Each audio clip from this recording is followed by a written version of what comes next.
पैगाम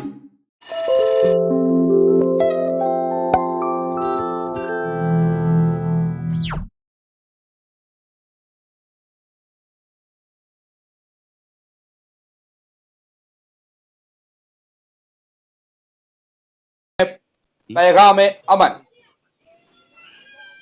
अल्लाह के नाम से शुरू करता हूं जो बड़ा निहायत रहमान और रहीम है। आज का विषय है हिंसा और धर्म। हिंसा, इंसान के जीने का हक छीन लेने वाली हिंसा। हिंसा कई जिंदगियों को तबाह और बर्बाद कर देने वाली हिंसा। सिर्फ मरने वाले इंसान ही की नहीं, बल्कि मरने वाले के घर वालों को और रिश्तेदारों को भी हर रोज, हर पल, हर मिनट, हर सेकंड मारने वाली हिंसा। आखिर क्यों होती है यह हिंसा और क्या है उसका हल, यही जानने की कोशिश करेंगे आज के कार्यक्रम में। हमारे साथ मौजूद है भगवान दास अहिरवार भेंड साहब, हरियाणा से हैं। आप जो है वो राष्ट्रीय जालौन यूपी से हैं। जालौन यूपी से। जी, क्षमा चाहता हूं, जालौन यूपी से हैं। जी जी जी जी। राष्ट्रीय अध्यक्ष है अखिल भारतीय दिव्यांग परिषद के और उपाध्यक्ष है भारतीय शोषित समाज संगठन के। आपका बहुत बहुत स्वागत है। और धन्यवाद जी। हमारे साथ जो है भारत से ही, महाराष्ट्र के औरंगाबाद शहर से जुड़े हैं आदिल मदनी साहब। ये जो है जमात इस्लामी हिंद के मीडिया सेल के जो है वो स्थानिक इंचार्ज है और मीडिया सेल की जो प्रदेश कमेटी है उसके भी जो है वो मेंबर है। और यूट्यूब चैनल्स पर भी आपने इनको देखा होगा और सोशल एक्टिविस्ट भी हैं। इसके साथ जो है आप हमारे मेघराज साहब जो हमारे चैनल के ओनर हैं, मेघराज सिंह खालसा साहब, आपका भी आपके चैनल में स्वागत है। तो शुरू करते हैं कार्यक्रम को। तो मेरा पहला सवाल है भगवान दास अहिरवार भेंड साहब से कि देश और दुनिया में हिंसा की स्थिति क्या है, सूरत हाल क्या है, बताइए। जी, भगवान दास अहिरवार भेंड साहब का संपर्क शायद टूट गया है हमसे। मैं यही सवाल पूछता हूं आदिल मदनी साहब से कि बताइए देश और दुनिया में जो हिंसा की स्थिति है, सूरत हाल है, वो क्या है? स्थिति अगर देखा जाए तो हिंसा बहुत प्रकार की है। अब अगर आप उसकी स्थिति देखना चाहेंगे तो बहुत सारे डिस्प्यूट है वर्ल्ड लेवल पे। कहीं पे बॉर्डर डिस्प्यूट है, कहीं पे रिलीजियस डिस्प्यूट्स है और उन डिस्प्यूट्स की वजह से हिंसा होती रहती है। या तो रूलिंग पार्टी में और पब्लिक में हिंसा होती है, या फिर दो अलग अलग देशों के बॉर्डर पे लोगों में हिंसा होती है, या मिलिट्री जिसको वो कहेंगे कि मिलिट्री एक्शन जो है तो दो देशों के बीच में होता है। जैसा अगर आप बहुत ज्यादा देखेंगे आप तो अभी अगर करंट में देखेंगे हम तो चाइना और भारत का एक डिस्प्यूट जो है तो चल रहा है, जिसकी वजह से वहां पे हिंसा हो रही है। इजराइल और फलस्तीन का जो इश्यू है तो ये बहुत अरसे से जो है तो चल रहा है। और फिर कोरियन पेनिनसुला का एक डिस्प्यूट है, नॉर्थ कोरिया साउथ कोरिया का एक डिस्प्यूट है। इस तरह के बहुत सारे डिस्प्यूट अगर इस दशक इस सेंचुरी, इस शतक की बात किया जाए तो उसमें ताजे डिस्प्यूट्स ये है जिसके नतीजे में एक दूसरे की जान के प्यासे जो है तो कहीं पर देश हो रहे, कहीं पर आवाम हो रही है, कहीं पर रूलिंग पार्टी और आवाम के बीच में हिंसा हो रही है। जैसा देख रहे हैं आपके अभी यहाँ पर भी अगर ताजी मिसाल अगर आप चाहेंगे तो आप देखेंगे कि दिल्ली हिंसा जो है तो हुई। आपने देखा कि उसके खुद कई वीडियो वायरल्स हुए और बहुत सारे वीडियोस में वहां की हिंसा के सिलसिले में तथ्य सामने आए। अब उसके बाद जो है जिसको कहेंगे कि लॉ की तरफ से जो हिंसा हो रही है कि निर्दोष लोगों को जो है तो डाला जा रहा है, इसका भी शुमार हिंसा में होगा। इतना है कि ये लाठी डंडे काठी से नहीं मार रहे, बल्कि कानूनी दाव पेच के जरिए ये जो है तो लोगों को जो है तो दबाने की कोशिश की जा रही है। तो ये स्थिति ओवरऑल जो है तो इस वक्त हिंसा की है। फिर और हिंसा की बात करेंगे तो डोमेस्टिक हिंसा होती है, भाई भाई में झगड़ा होता है, पति जो है तो पत्नी के साथ वायलेंस करता है, उसको भी हिंसा कहते हैं।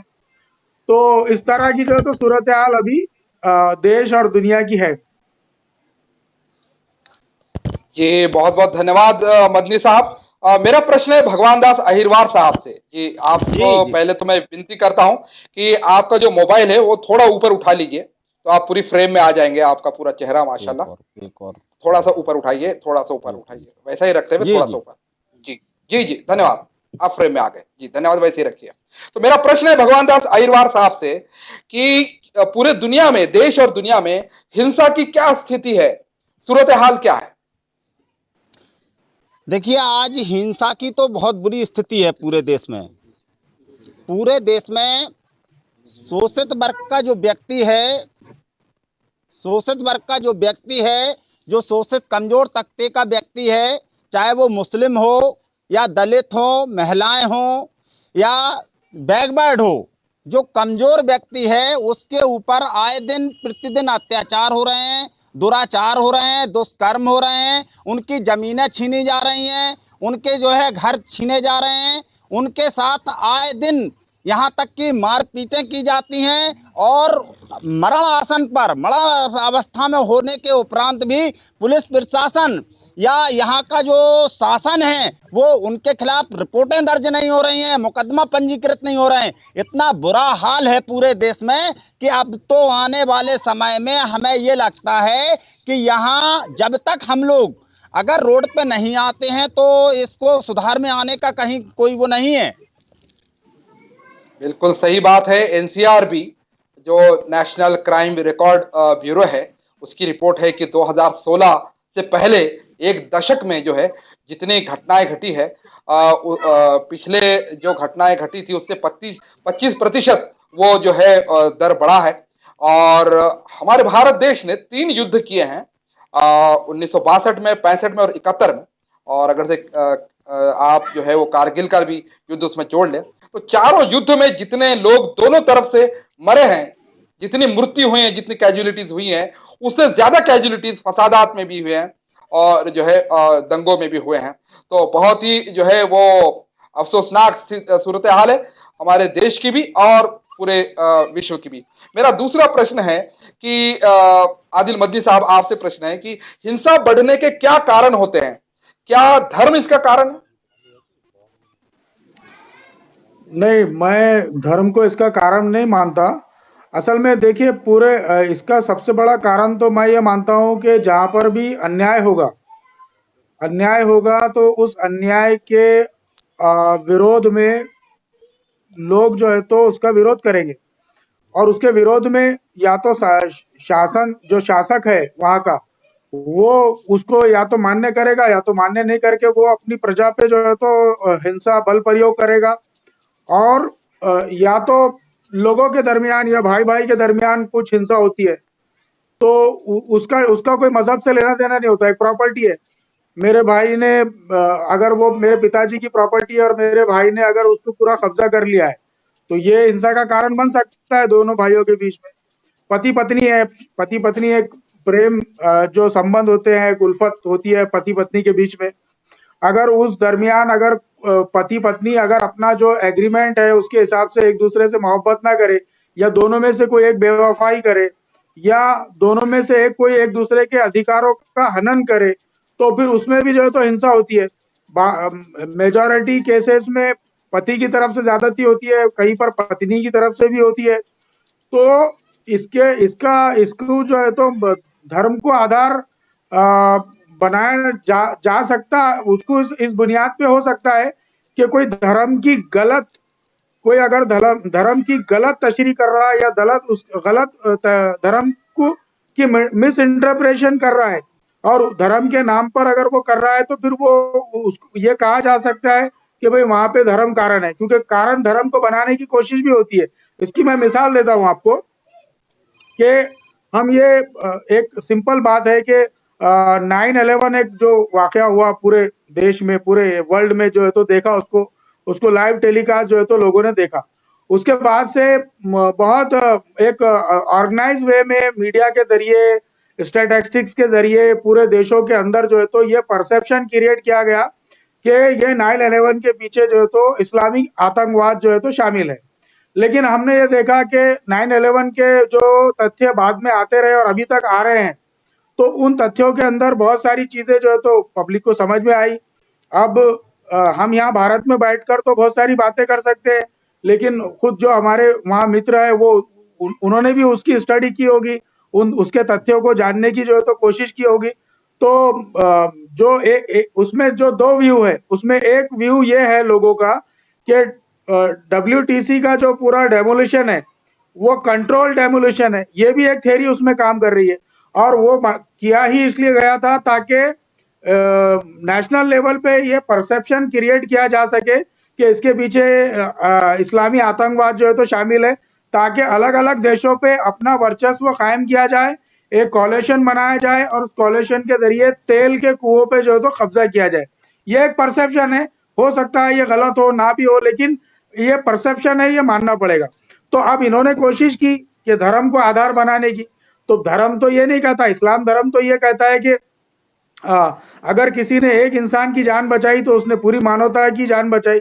और बार बार इस्लाम की और कुरान की जो तालीमात है तो उसमें तो ये बात आती है कि इंसान जो है तो यहाँ तक कि नमाज में अगर जा रहा है मस्जिद में तो कुछ बदबूदार चीज खा के ना जाए वो, यानी इंसान का इतना एहतराम जो है तो सिखाया गया है। पड़ोसी के ताल्लुक से अगर वो किसी भी धर्म का हो, अगर वो भूखा सो गया तो जो मुस्लिम उसके पड़ोस में रहता है तो वो उसके मुसलमान होने पे जो है तो वो शक इस्लाम जताता है कि अगर तेरे पड़ोस में कोई पड़ोसी भूखा सो गया और आपने पेट भर के खाना खा लिया तो आप मुसलमान ही नहीं, उस तरह का क्वेश्चन मार्क जो है तो इस्लाम उस व्यक्ति पर लगाता है जो मुसलमान है। तो यानी मैं इस्लामिक पॉइंट ऑफ व्यू इसलिए बयान कर रहा हूँ क्योंकि मेरी स्टडी इस्लाम में, हो सकता है दूसरे जो हमारे बैठे हैं वो भी इंसानी एतबार से या उनके धर्म के एतबार से बहुत अच्छे व्यू, उनके धर्म में भी बहुत अच्छे व्यू हो सकते हैं इसके। तो मेरे हिसाब से धर्म को इसकी बुनियाद नहीं बनाया जा सकता, ये अन्याय जो है तो इसकी बुनियाद हो सकता है। न्याय और अन्याय का ये कॉन्सेप्ट जो है तो मेरे हिसाब से होना चाहिए। जी, बहुत सही बात कही आपने। दरअसल इस्लामिक दहशतवाद कहा जाता है, असल में इस्लाम जो शब्द बना है वो सिल्म शब्द से बना है। एक अरबी का शब्द है सिल्म, उसका मतलब होता है शांति। इस्लाम का शाब्दिक अर्थ, वर्डली मीनिंग अगर से आप डिक्शनरी में भी देख लें, अरबी इंग्लिश डिक्शनरी में या अरबी हिंदी डिक्शनरी में, तो शांति उसका मतलब होता है। तो इस्लामी दहशतवाद का मतलब हो गया शांतिपूर्ण दहशतवाद, यानी सफेद कौवा ऐसा कोई बोला जाए, यानी बिल्कुल कॉन्ट्राडिक्टरी वर्ड है, एक दूसरे के जो है वो बिल्कुल खिलाफ शब्द है, और ऐसा कोई शब्द बन ही नहीं सकता। जैसा सफेद कौवा बन नहीं सकता उसी तरह से, या ठंडी आग ये शब्द नहीं बन सकता, उसी तरीके से ये अपने आप में जो है एक विसंगत शब्द है। यही प्रश्न मैं पूछना चाहूंगा भगवान दास अहिरवार भेंट साहब से कि अहिरवार साहब, मनुस्मृति मैंने भी पढ़ी है और उसके अंदर कैसे कैसे बहुजनों को दंडित किया जाए और क्यों किया जाए वगैरह सारी चीजें, किस तरह की हिंसा की जाए, ये मैंने भी पढ़ी है। यहाँ महाराष्ट्र में तो नहीं भी मिलती, वो MP में जाकर लाया था मैंने। तो फिर मेरा ये प्रश्न है कि क्या धर्म इसका कारण नहीं है, और अगर से नहीं है तो क्या कारण है?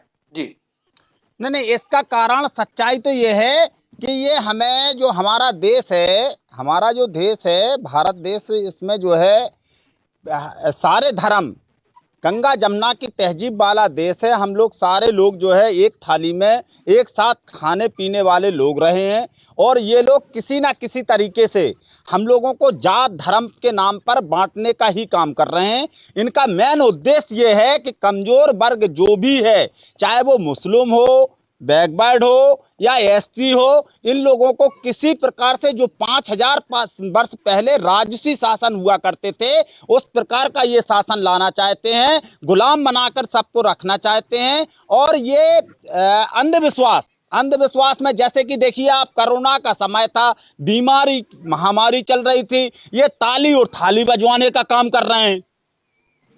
ये अंधविश्वास जो है फैला करके किसी ना किसी तरीके से हम लोगों को गुमराह करना चाह रहे हैं। जहां भी अगर कहीं कोरोना का मरीज निकलता था तो जामात से जोड़ा जाता था। अगर कहीं मोहम्मद जो है वो निकलता था तो जो है जामात से जोड़ा जाता था कि ये जो है जमादिया है, फलाना है। अरे भाई, वहाँ मुस्लिम निकल रहे थे जहाँ जमादियों से जोड़ दिया जाता था। जहाँ अगर मोहम्मद थे, वो हिंदू थे, उनको कहाँ से जोड़े, कहाँ से वो लाए हैं? क्या मोहम्मद को अपने प्राण प्यारे नहीं है? मोहम्मद को अपनी जान प्यारी नहीं है? क्या मोहम्मद अपने बच्चों की पढ़ाई लिखाई या मोहम्मद अपना भविष्य नहीं देखना चाहते हैं? इनका उद्देश्य सिर्फ ये है कि हम लोगों को बांट करके गलत तरीके से गलत फहमियां पैदा करके इन लोगों ने सत्ता हथियाई है। इन लोगों ने कहीं पाकिस्तान को हम चकनाचूर कर देंगे, कहीं हम रूस को चकनाचूर कर देंगे, किसी की देश हमारे भारत तरफ आंख उठाने की हिम्मत नहीं होगी। जगह जगह इन्होंने अगर कहीं कुछ किया है तो मात्र हम लोगों को भ्रमित करके, हम लोगों को गुमराह करके, और ये जो है हम लोगों को प्रताड़ित करने का काम कर रहे हैं। और हिंसा जो है उसी व्यक्ति के ऊपर तो साथ हो रही है जो कमजोर व्यक्ति है। कमजोर व्यक्ति के साथ ही हिंसा से प्रताड़ित है। आप ही मेरे बड़े भाई बोल रहे थे कि परिवार में भाई भाई की जमीन छीन लेता है या पति पत्नी का विवाद होता है। ये हिंसा के विशेष कारण नहीं है। ये हिंसा के विशेष कारण तो ये हैं कि जो दमंग लोग हैं, जो मनुवादी व्यवस्था के लोग हैं, वो लोग जो है हमारे लोगों की, कमजोर वर्ग के लोगों की जमीनें छीन रहे हैं, घर मकान छीन रहे हैं, उनकी महिलाओं के साथ गलत कर रहे हैं। ये कारण है। भाई आपने अभी ये बात रखी कि मनुस्मृति में देखिए आप, संविधान में सबको, अगर कोई भी व्यक्ति चाहे वो हिंदू हो, मुस्लिम हो, सिख हो, ईसाई हो, अगर वो अपराधी है तो समान दंड की व्यवस्था है। और मनुस्मृति में देख लीजिए, एक व्यक्ति अगर किसी की मान के चलो हाथ तोड़ देता है तो उसको 1 साल की सजा होती है। वही व्यक्ति अगर सामान्य वर्ग का मनु व्यवस्था वाला व्यक्ति है तो उसको कोई अपराध नहीं, कोई सजा नहीं दी जाती है। तो ये कहाँ का न्याय है भाई?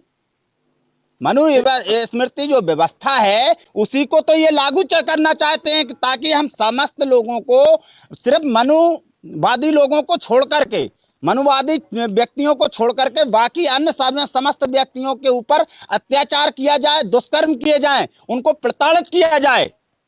उनके ऊपर जो है आए दिन आज भी इस तरीके की घटनाएं घट रही हैं। मेरे पास बहुत सारे प्रमाण हैं कि महिलाओं के साथ, यहां तक कि 10-10 साल की बेटियों के साथ दुष्कर्म हो रहे हैं और रिपोर्टें नहीं, मुकदमा दर्ज नहीं हो रहे हैं। यदि वो अधिकारियों के पास शिकायत करने जाते हैं तो वही अधिकारी उन लड़कियों के पिताओं को धमकी देते हैं कि अगर उच्च अधिकारियों के पास या कहीं तुम शिकायत करने गए तो तुम्हारे ऊपर मुकदमे लगवा करके तुम्हें जेल में डाल दिया जाएगा। इस तरीके की व्यवस्था चल रही है। ये क्या व्यवस्था है? ये सत्ता थोड़कई है, सरकार थोड़कई है। ये मात जो है ये तानाशाही रवैया है। इन्होंने तानाशाही रवैया अपना रखा है। जी इसके बाद बहुत बहुत धन्यवाद भगवान दास जी। लेकिन ये प्रतिवाद किया जाता है कि भाई आज आपके गले में कौन मटका अटका रहा है, आज आपके जो है कमर को कौन झाड़ू बांध रहा है, आज आपको कौन पानी पीने से या कुएं से कौन दूर कर रहा है, आज आपको कौन गांव के बाहर कर रहा है, ये प्रतिवाद किया जाता है। तो इस पर क्या कहेंगे आप भगवान दास? नहीं, वही लोग हैं जो 5000 साल पहले गुलाम बना के हमको रखे रहे, हमारे पूर्वजों को रखे रहे। हमारे महापुरुषों ने इस पर अपना एक जीवन का बलिदान दे करके, कितनी कुर्बानियां दे करके उन्होंने हमें अधिकार और सम्मान से जीना सिखाया है। आज ये वही व्यवस्था को मनुवादी लोग जो हैं आज उसी व्यवस्था को पुनर्वृत्ति करना चाहते हैं कि हमें उसी तरीके से गुलाम बना के रखें कि हमें नाली का पानी पीना पड़े, पिछवाड़े पे झाड़ू बांधना पड़े, गले में हांडी बांधना पड़े, और हमारी परछाई से छोट लगती है, इनको परछाई से छोट लगती है। जब कहीं हमारे लोगों से काम करवाना होता है तो वो भीतर तक चले जाते हैं, रसोई तक जाते हैं, रसोई के अंदर बोरा लगाने का काम करते हैं, रसोई के अंदर ईंटा लगाने का काम करते हैं, रसोई के अंदर सब कुछ करने का काम सब कुछ करेंगे। और जब अगर कहीं अधिकार और सम्मान की बात आ जाती है तो ये चमार हैं, छुआछूत ऊंची नीच का व्यवहार करते हैं और उसी नाम पर हम लोगों को प्रताड़ित करने का काम करते हैं। जी, हिंसा के बहुत ज्यादा प्रकार हैं। आदिल मदनी साहब जो है वही बता रहे थे कि घरेलू हिंसा भी हिंसा है, छुआछूत भी एक हिंसा है। ये भी एक किसी को अछूत बोल देना ये भी हिंसा है, भले ना मारे किसी को अछूत बोल देना, किसी को निचले जाति का बोल देना ये भी एक हिंसा है। और किसी ने कहा था कि गरीबी भूख भी एक हिंसा है। तो हिंसा के बहुत ज्यादा प्रकार है। जी आदिल मदनी साहब आप कुछ कहना चाह रहे हैं, ये बताइए। जी, मैं असल में आपने एक जो बात कही कि आज ये कहा जाता है कि आज कौन आपके कमर पे मटका बांध रहा है या झाड़ू बांध रहा, लेकिन हाल फिलहाल में ये वाक़या अभी हो रहे हैं। अभी अच्छा। कुछ दिनों पहले एक हमारे किसी ऐसी भाई जो घोड़ी चढ़ गया था, तो उसको गोली अच्छा। मार दी गई। आप कैसे ये कह सकते हैं कि ये बातें पुरानी हो गई और अब कोई नहीं कर रहा? ठीक है, शहरों में थोड़ा-सा अवेयरनेस है करके शहरों में लोग अपनी मसरूफियत में रहते हैं, लेकिन आज भी जो नॉर्थ इंडिया के और बहुत सारे जो ग्रामीण इलाके हैं, वहाँ पे हमारे एससी भाइयों के ऊपर बहुत जुल्म हो रहे हैं। आप दिन रात टीवी अखबारात में देख रहे हैं। अभी हमारा खुद महाराष्ट्र जैसे प्रदेश में एक बहुत वायरल हुई थी न्यूज, जिसमें एक महिला ने पुलिस में कंप्लेन की। उसको पता चला कि उसने अपनी जाति गलत बताई थी। वो उसके घर में कुकिंग के लिए आती थी। तो वो वाकया मेरे को वो उस मैडम का नाम याद नहीं आ रहा, लेकिन ऐसा नहीं है यादव। कि आप, यादव भाई है, यादव भाई है। हाँ, आप जो बोल खोले रहे हैं भाई ने नौशाद जो है भाई कि कंप्लेंट की थी, पूना की खोले भाई ने ये कंप्लेंट कराई थी। सही बात है जी। ये पुरानी बातें नहीं है, ये जातिवादी आज भी जो है हाँ, तो इस तरह का अन्याय कायम है और ये हो रहा है। बस इतनी सी बात मैं उसमें जोड़ना चाह रहा था आपकी बात के ताल्लुक। जी जी। हमारे वो जो मराठा भाई समाज बोल रहे की हैं वो थी सही, जी। हमारे वो जी। जो भाई बोल रहे हैं वो सही बोल रहे हैं कि ये इस तरह की व्यवस्था है। और ये पता नहीं कि वो अब वो मनुस्मृति की मेरी स्टडी तो नहीं है, लेकिन जिस तरह आपने कहा या वो भाई ने कहा, मनुस्मृति में अगर इस तरह की बात है कि एक जैसे व्यक्तियों को अगर अलग अलग शिक्षाएं हैं, तो ये खुद अन्याय है। तो ये अन्याय ही तो उसकी जड़ है फिर हिंसा की। हिंसा तो इसी की बुनियाद पे होगी। इतना ही मैं जोड़ना चाह रहा था। जी जी, असल में न्याय होगा तो हिंसा नहीं होगी। ये आदिल बंदी साहब बताना चाह रहे थे, बहुत बात है। असल में है न्याय। कोई क्यों कानून हाथ में लेता है, क्यों हिंसा के लिए उतारू होता है, और एक शांतिपूर्ण नौजवान क्यों हाथ में हथियार उठा लेता है? असल में कहीं ना कहीं अन्याय है, कहीं ना कहीं जो है न्याय नहीं हुआ है। भगवान दास जी, मेरा प्रश्न आपको है कि आप जिस विचारधारा को मानते हैं, उस विचारधारा में हिंसा के विषय में क्या कहा गया है? जी बताइए। नहीं नहीं, हम लोग जिस विचार को मानते हैं, हम लोग अंबेडकर अनुयायी व्यक्ति हैं। हम लोग जी हिंसा के बिल्कुल जो है विरोधी लोग हैं। हम लोग हिंसा को जो है एक इतने उसमें लेते हैं कि हिंसा नहीं होना चाहिए। हिंसा का जो है जो लोग हिंसा करते हैं वो लोग ये समझ लो कि वो इनको आतंकवादी का और देशद्रोही का दर्जा इन लोगों को देना चाहिए। जो लोग अधिकार सम्मान की बात कर रहे हैं, मेरे बड़े भाई अभी बोल रहे थे, मेरे बड़े भाई कह रहे थे कि ये लोग जो है इस तरीके से वहाँ होता है, आज हो रहा है घोड़ा पे चढ़ने वाले। मैंने ये कभी नहीं कहा कि आज नहीं हो रहा है। आज भी कमजोर तबके का व्यक्ति जो है, दलित है, छोटा व्यक्ति है, उसके साथ आज भी इसी तरीके के परिणाम दिए जा रहे हैं। कि उसका कारण मेन ये है कि हमारे जो पूर्वज थे वो गुलामी की चकिया में पिसते रहे, गुलामी करते रहे। और गुलामी जब करते रहे तो उन्होंने कहा कि ये, मान लीजिए कोई नीम का पेड़ खड़ा है, वो कह रहे हैं आम का पेड़ है, और उन्होंने कह दिया आम का पेड़ है साहब। उन्होंने कह दिया कि जो है इसमें गोबर में जो है भगवान जी पैदा होते हैं, तो गोबर में भगवान जी पैदा हो रहे हैं।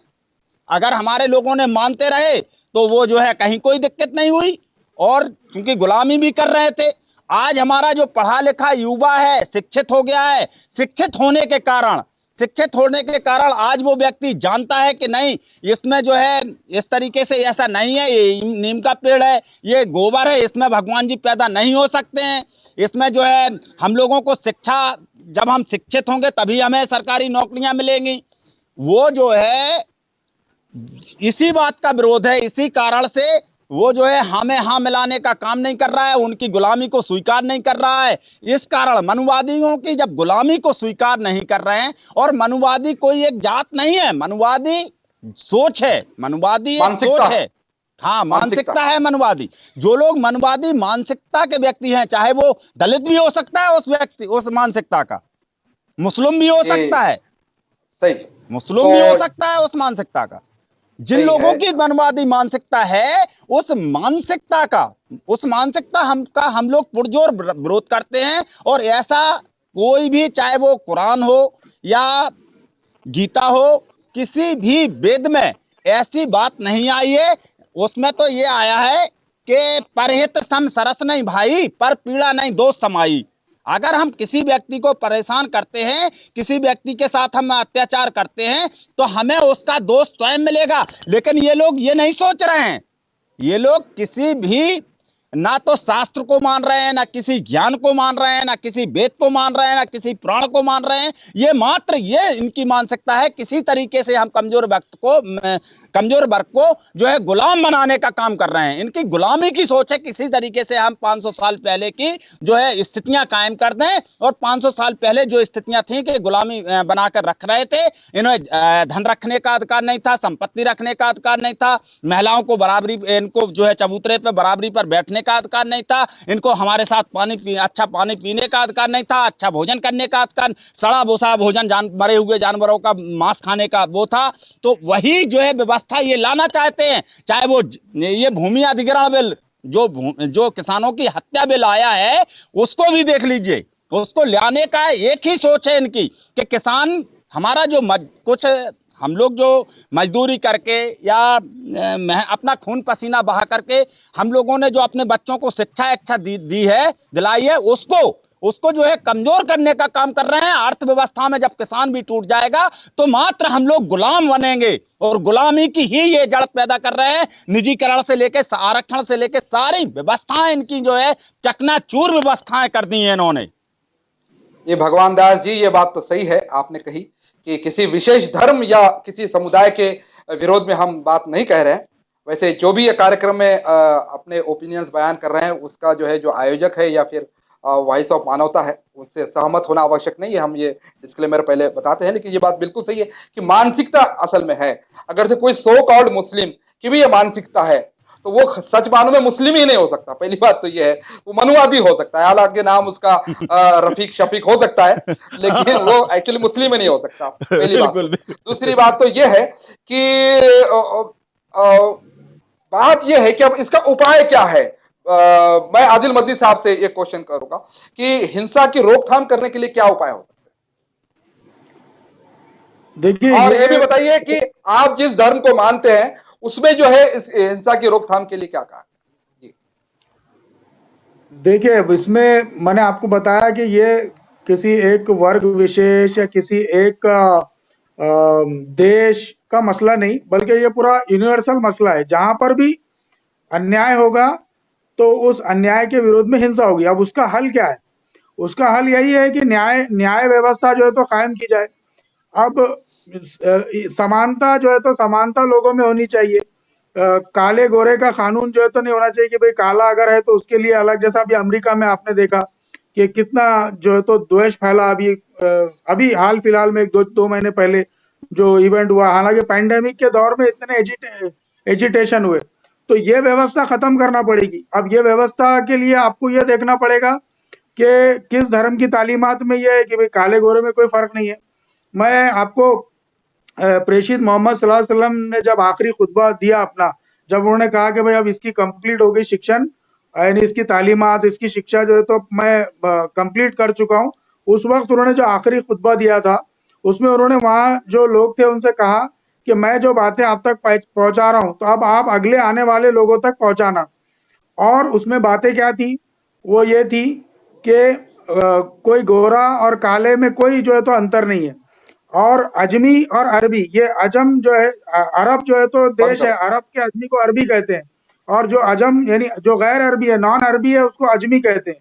तो नॉन अरब और अरब में कोई फर्क नहीं है। ये बात भी प्रेषित मोहम्मद सल्लल्लाहु अलैहि वसल्लम ने बताई। अगर फर्क है तो सिर्फ इस बुनियाद पे होगा कि आप में से जिसके अंदर ईश्वर का डर होगा और आपके मन में अगर लोगों के दरमियान न्याय देने की अगर आपके अंदर इच्छा शक्ति होगी तो फिर आप ईश्वर के नजदीक अच्छे हैं। अगर आप में ये क्वालिटी नहीं है, आप काले गोरे का भेद करेंगे तो आप में फिर वो क्वालिटी नहीं है। तो एक तो ये तालीम होती है। दूसरा ये कि एक जगह कुरान मजीद में कहा जा रहा है कि इंसाफ के कायम करने वाले बनो, या यो लजीना आमनु कुनु कवामीना बिल किस्त, कि ऐ लोगों जो ईमान लाए हो। ईमान धारकों से ये बात कही गई है कि इस्लाम के अपने इंसाफ के कायम, किस्त कहते हैं इंसाफ को, कायम करने वाले बनो। तो इस तरह की जो चीजें हैं उसको अगर एलोबरेट करेंगे तो उसमें काफी माइन्यूट किस्म की चीजें भी है कि यहाँ तक के आपको भाई बहन के हिस्सों के बारे में बताया गया है, यहाँ तक के बीवी के शौहर पे क्या है वो बताया गया है, देश की व्यवस्था कैसी होनी चाहिए, एक शासक का प्रजा पे क्या अधिकार है और प्रजा का क्या अधिकार है, ये भी व्यवस्था पूरी बताई गई है। फिर ये है कि बैंकिंग सिस्टम कैसा हो, अगर बैंकिंग सिस्टम अगर सूद की बुनियाद पे है और एक गरीब है और वो सूद पे पैसा देकर जो है तो उसको आत्महत्या पे मजबूर होना पड़ रहा है, नुकसान होने के बाद, नुकसान अगर उसने कर्ज लिया, नुकसान हो गया, अब वो भर नहीं सकता, उसके बावजूद जो है तो उसको कर्ज देना है, कुछ भी हो, बैंक तो उससे कर्ज की वापसी भी लेगा और ब्याज भी लेगा। तो इस्लाम जो है तो इंटरेस्ट फ्री बैंकिंग की बात करता है। फिर आप जो है इस्लाम अगर कहीं पर कहीं पर अगर इस्लाम का शासन है तो वहां पर जो नॉन मुस्लिम है उनके तक अधिकार बताए गए कि उनके अधिकार है, उनके उनके उनके ऊपर कोई जुल्म होगा तो उसका जिम्मेदार शासक होगा। तो ये मैं मेरा पॉइंट ऑफ व्यू बता रहा हूँ कि भाई ये इस्लाम की ये तालीमात है, इसको आप इसका अध्ययन सभी को करना चाहिए, बारीकी से करना चाहिए। अब रहा सवाल हमारे देश का, तो हमारे देश में फिलहाल तो हम ये कह सकते हैं कि भाई जो जो जो जो पार्टी या जो शासन में है तो उनकी मानसिकता को हम देख रहे हैं कि वो कहाँ से आती है, और वो मानसिकता जहां से आती है तो उसकी बुनियाद पे तो फिर हम किसी इंसाफ और न्याय की तवक्को नहीं रख सकते। सिर्फ इसका जो है तो जो सर्वसाधारण जनता है उसको हम समझा सकते हैं, उसको अवेयर कर सकते हैं, वरना उनका तो मिशन है, उनका नसबुलैन है, वो बरसों से कई खुद अब तो सत्ता में आने के बाद तो खुल्लम खुल्ला वो बोल रहे हैं टीवी चैनल पे बैठ के कि हमारा ये 400 साल का प्रयत्न है। अब देखिए अगर अगर हम मानेंगे तो 1947 से हम चीज पकड़ेंगे कि भाई अब हम एक सेकुलर देश बन गए हैं और अब हमको यहाँ पे हमारा मुल्क जो है तो अब कॉन्स्टिट्यूशन के तहत चलेगा। अगरचे कि मैं एक इस्लाम का मानने वाला हूँ, लेकिन मैं भारत में रह रहा हूँ, तो मैं भारत में रह रहा हूँ तो मेरे को अभी यहाँ के कॉन्स्टिट्यूशन के हिसाब से मैं इसका पाबंद रहूंगा। तो ये एग्रीमेंट है हमारा, हम सबका एग्रीमेंट है आपस में कि हम इस कॉन्स्टिट्यूशन के हिसाब से हमारे मापदंड रहेंगे। जब हमारे मापदंड ये रहेंगे और लोग अगर वो शासन या शासक जो वर्ग है वो उस संविधान को उखाड़ के फेंकने की जो है तो अंडरग्राउंड जो है तो एक्टिविटी कर रहा है, और अब आहिस्ता आहिस्ता खुलेआम भी उनके जो स्पोक्स पर्सन है खुलेआम जो है तो बोल रहे हैं रिजर्वेशन खत्म होने की बात हो रही है, जो पिछड़े वर्गों को जो रिजर्वेशन दिया गया है उसको खत्म करने की बात चल रही है। तो मैं नहीं समझता कि ये बहुत अच्छी साइन है हमारे देश के लिए। इसके लिए पूरी जनता को बहुत गौर फिक्र करना चाहिए। इनके लिए बहुत आसान हो गया कि मुसलमानों को दलितों से लड़ा देना, या मुसलमानों को हिंदू वर्ग से लड़ा देना, या सिखों को मुसलमानों से लड़ा देना, या हिंदू को सिख से लड़ा देना, या दलित को हिंदू से लड़ा देना। ये पूरा इनके पास एक पूरा मैनेजमेंट है और उस मैनेजमेंट के हिसाब से ये पूरे कॉन्स्टिट्यूएंसीज में जातीय समीकरण बिठाते हैं, ठाकुरों के समीकरण बिठाते हैं, और बहुत सारी जगह पे इनके जो लोग चुनाव आयोग में भी है बहुत सारे, और इस तरह की मानसिकता रखने वाले जो अन्याय की जो एक पूरी एक वो है शिक्षा है, उस शिक्षा को, उस शिक्षा की धारणा को, उस आइडियोलॉजी को लेके चलने वाला जो वर्ग है वो हर जगह पे पेनिट्रेट हो गया। संसद से लेके आईपीएस वर्ग, आईपीएस लेवल के तक लोगों के अंदर कुछ लोग ऐसे हैं कि जो उस धारणा को और उस विचारधारा को लेके चल रहे हैं। तो आज तो हम ज्यादा बोल नहीं सकते क्योंकि ये जो है तो अभी इनका काम ही ये है कि भाई जो बोलेगा अन्याय के खिलाफ बोलेगा तो उसको जो है तो किसी न किसी आरोप के तहत जो है तो जेल में डाल दे रही। अभी मैं इशारों में देशद्रोही हाँ देशद्रोही अभी मैं इशारों हाँ तो ये सीधा सीधा ये देशद्रोह के अभी वीरेंद्र करात के ऊपर आज देखेंगे आपके वीरेंद्र करात के ऊपर भी जो है तो चार्जशीट में उसका भी नाम जो है तो आया, बहुत सारे लोगों का जो है तो चार्जशीट में नाम आया, और बिल्कुल एक सेलेक्टिव इन्वेस्टिगेशन जो है तो दिल्ली पुलिस की चल रही है। और उसके विरोध में जहाँ पे जातीय गालियां दी गई, जातीय जो है तो तकरीरें जो आज भी वायरल है और वो पूरी स्पीचेस वीडियो अवेलेबल है, सब है, वो सब आजाद घूम रहे, न उन पे कोई चार्जशीट है ना कुछ है। तो ये इनका क्लियर कट है। हमारा जो चौथा स्तंभ है मीडिया, उस मीडिया को इन्होंने पूरा कैप्चर कर लिया है। कुछ एक चंद लोग हैं बेचारे जो इलेक्ट्रॉनिक मीडिया में चंद एक लोग हैं जो अपना कर रहे हैं, और उसके बाद उसमें जो अच्छे लोग हैं उन्होंने अपना न्यूज पोर्टल शुरू कर दिए क्योंकि वो उस गुलामी में नहीं रहना चाहते। लेकिन इलेक्ट्रॉनिक मीडिया पे पूरी तरह जो है तो ये मानसिकता के लोग हावी हो गए। ठीक है, कुछ लोग पैसों के लिए होंगे लेकिन इनकी मानसिकता को लेके चल रहे हैं वो, और जब तक ये रहेगा तो मैं समझता हूं कि इसका कोई सोल्यूशन नहीं है। अब अगर हम बड़े कैनवास पे इसके गौर फिक्र के लिए अगर बैठे तो फिर हमको ये देखना चाहिए कि किसकी विचारधारा या किस धर्म की विचारधारा में जो है तो हमारे कॉन्स्टिट्यूशन के मुताबिक समानताएं हैं, और फिर उसको हमको एलोबरेट करना पड़ेगा पब्लिक में, उसको अवेयरनेस करना पड़ेगा, और फिर उसके कॉमन मिनिमम प्रोग्राम बनाकर हमको इसके ताल्लुक से जो है तो चीजें आगे प्रोसीड करनी पड़ेगी। जी बिल्कुल सही है। इंसाफ के लिए आवाज उठाना पड़ेगा, और जो लोग आवाज नहीं उठाते वो लोग अपने अपनों की लाशें उठाते हैं, ऐसा कहा जाता है, फिर हिंसा होती है, और हिंसा करने वाले को भी जो है वो प्रोत्साहन मिलता है। प्रॉफेट मोहम्मद सल्लल्लाहु अलैहि वसल्लम ने कहा कि मदद करो अत्याचार पीड़ित की और अत्याचारी की। लोगों ने कहा कि ऐसे कैसे, अत्याचार पीड़ित की तो मदद समझ में आती है, अत्याचारी की मदद कैसे करें? कहा उसका हाथ रोककर, आप उसे अत्याचार करने से रोककर आप उसी की मदद कर रहे हैं, अत्याचारी की मदद कर रहे हैं। तो बिल्कुल ये बात सही है। भगवान दास जी, आपको क्या लगता है, क्या उपाय है हिंसा के रोकथाम के लिए? देखिए देखिए, हमारे बड़े भाई ने जो अभी कहा है, हमारे जो बड़े भाई ने कहा है, हालांकि मैं इनको बहुत धन्यवाद दूंगा, बहुत अच्छी बात रखी है इन्होंने, लेकिन लेकिन हमारे ये समझ में नहीं आता, ये लोग जो वर्तमान सत्ता है हमारी, जो मोदी सरकार है भारत की, ये मोदी सरकार पूरे भारत में पूरे भारत में एक जो गैर हिंसक लोग हैं उनके अंदर किस तरीके का ये भय पैदा उत्पन्न करके, ये इतना डर पैदा करके, जैसे कि पुलवामा हमला हुआ था। पुलवामा हमला होना कहीं न कहीं, मैं समझता हूं, मैं दावे के साथ कह सकता हूं इस बात को, कि कहीं न कहीं सरकार की बहुत बड़ी रणनीति थी। सरकार की बहुत बड़ी रणनीति थी, जहां हम लोग बीड़ी गुटखा तंबाकू नहीं ले जा सकते, और इतना बड़ा हमारा देश के जवानों का काफिला निकलने के वक्त वो गाड़ी, आम जो गाड़ी थी, वो गाड़ी कैसे निकल गई, कैसे पहुंची? हम लोग सोच सकते हैं इस चीज को, जैसे हमारे कुछ सोच है, जैसे मान लीजिए काफिला जा रहा है तो उस समय तो रोड बंद हो जाता है, आम गाड़ी कैसे निकली? और चलो मैं समझता हूं निकल भी गई, तो इनके ऊपर जो वो गाड़ी, सर्चिंग गाड़ी चलती है एक, वो जो है रेंज बताती है, जिस गाड़ी के निकल जाने के बाद मोबाइल तक हमारे काम नहीं करते। तो उसके उपकरणों ने कैसे नहीं बताया कि यहाँ, मतलब जब 7 किलोमीटर की रेंज बताते हैं तो ये कैसे नहीं बताया कि ये गाड़ी आ रही है, इसमें विस्फोटक सामग्री है?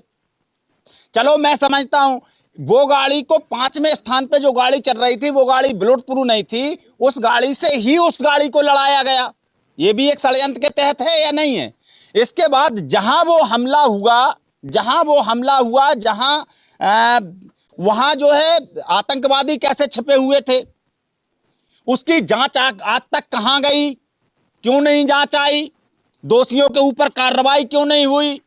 उत्तर प्रदेश की विधानसभा का चुनाव होने के बाद विधानसभा का गठन हुआ, ठीक से सरकार की 1-2 भी बैठकें नहीं हो पाई, और विधानसभा में जो है विस्फोटक सामग्री का झोला पकड़ा गया था, उसकी आज तक कार्रवाई नहीं हुई, जांच कहां चली गई?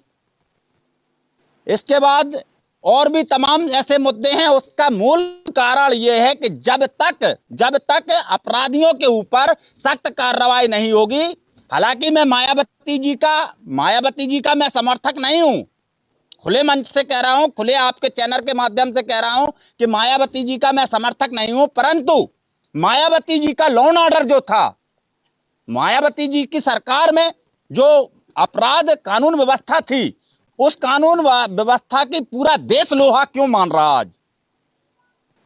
उसका कारण यही है कि जब सरकार ऊपर से ये चाह लेती है कि हमें अपराध नहीं होने देना है, तो अपराध हो ही नहीं सकता। ये कहीं न कहीं इन लोगों की चाल है। अभी मेरे बड़े भाई कह रहे थे, अगर कोई चंद्रशेखर जी ने थोड़े से मान सम्मान की बात की, उन्होंने जो है रविदास जी की कोई कार्यक्रम था, रविदास जी का था या अंबेडकर जी का, ये मुझे याद नहीं है, तो वो जुलूस निकाल रहे थे। उन्होंने जब जुलूस निकाला और मनुवादी सोच के लोगों ने उस जुलूस में बाधा उत्पन्न की और दंगा करवा दिया। और दंगा करवाने के बाद उसका दोषी देखिए, जो वर्षों से मतलब मुझे लगता है 20 साल पहले से जो जुलूस निकलता था, बाबा साहब का जो जुलूस निकलता था, उसमें मनुवादी लोगों ने अड़ंगा पैदा किया, वो निकलने नहीं दे रहे थे। अशांति व्यवस्था फैलाने वाले मनुवादी सोच के लोग थे। उनके ऊपर देशद्रोही का मुकदमा नहीं हुआ था, बल्कि दलित चंद्रशेखर होने के कारण चंद्रशेखर के खिलाफ वो मुकदमा कायम हुआ था देशद्रोही का। भगवान दास जी, मैं संक्षेप में थोड़ा मैं क्षमा चाहता हूं, आपको रोक रहा हूं। इसी प्रकार इस पर एक आखिरी कमेंट, हमारे पास समय कम है, बस 5 मिनट रह गए हैं। एक आखिरी आपका कमेंट चाहूंगा कि आखिरी में इस पर उपाय क्या है, कैसे हिंसा रुकेगी, ये बताइए। उसका उपाय यही है कि जब तक हम लोगों को भाईचारा, गंगा जमुना की तहजीब वाला देश, जो गंगा जमुना की तहजीब है, हमें लोगों को संस्कारों में बदलाव करना पड़ेगा। उस पे सरकार की कानून व्यवस्था, जो लॉ एंड ऑर्डर है, वो लॉ एंड ऑर्डर पर अगर कोई अपराधी करता है तो उसके ऊपर सख्त से सख्त तत्काल कार्रवाई होना चाहिए। कार्रवाई उस पर कठोर कार्रवाई होना चाहिए। किसी लड़की के साथ दुष्कर्म होता है, किसी लड़की के साथ दुष्कर्म होता है और पता चलता है 2 साल तक कार्रवाई नहीं हो रही है, 2 साल तक कार्रवाई नहीं हो रही है। ऐसे उपाय आने चाहिए, बिल्कुल होना चाहिए, तत्काल। धन्यवाद धन्यवाद। मैं यही प्रश्न पूछूंगा आदिल मदनी साहब से कि आखिर कैसे रुकेंगी ये हिंसा, बताइए, एक आपका आखिरी कमेंट। देखिए, इसके अंदर तो आपको सबसे पहले तो जायजा लेना पड़ेगा। अगर हम सिर्फ देश की बात करेंगे तो देश की बात तो हमारे भाई ने बता दी है कि वो जो सत्ताधारी पक्ष है वो जिस विचारधारा से आ रहा है, तो जब तक उसको सत्ता से हटाकर एक सेकुलर मानसिकता के लोग वहां पर ना जाए, जब तक हमारे देश का तो मसला हल होने वाला नहीं है। और बहुत यहाँ पर आगे इस तरह जब चलेगा तो बहुत सारे जो है तो जिसको बोलेंगे होम वार जो है तो होने के चांसेस। अभी जो एक्सपर्ट है उनकी बात कर रहा हूं मैं कि अभी जिस तरह की नीति ये चल रही है और जिस तरह यहाँ पर जो पूंजीपतियों को जो है तो बहुत सारी चीजें बेची जा रही है, इसके बाद बेरोजगार, ये जातीय हिंसा तो बहुत अलग रह जाएगी। अब तो ये होगा कि बिल्कुल खाने पीने के और सामान और जायदाद और संपत्ति के लिए आपस में जो है तो जो होम वार जो होता है, इस तरह की जो पोजीशन आने वाली है, लॉ एंड ऑर्डर की जो सिचुएशन खराब होने वाली है। अब खाने पीने को नहीं, आप देखिए, मैं सिर्फ एक मिसाल से बताऊंगा अपनी बात को कि अभी माइग्रेंट लेबर जब जा रहे थे तो वो जो 16-17 घंटे की जो भूख थी, तो लोग जहां पर भी उनको खाने को बिस्किट वगैरह दे रहे थे तो उसके लिए वो झपट पड़ रहे थे, क्योंकि भूख इंसान की ऐसी होती है। तो मैं ये बताना चाह रहा कि न्यायिक व्यवस्था लाने के लिए आपको समान रोजगार देना पड़ेगा, लोगों के अंदर समान नागरिकता जो है तो इस तरह की होनी।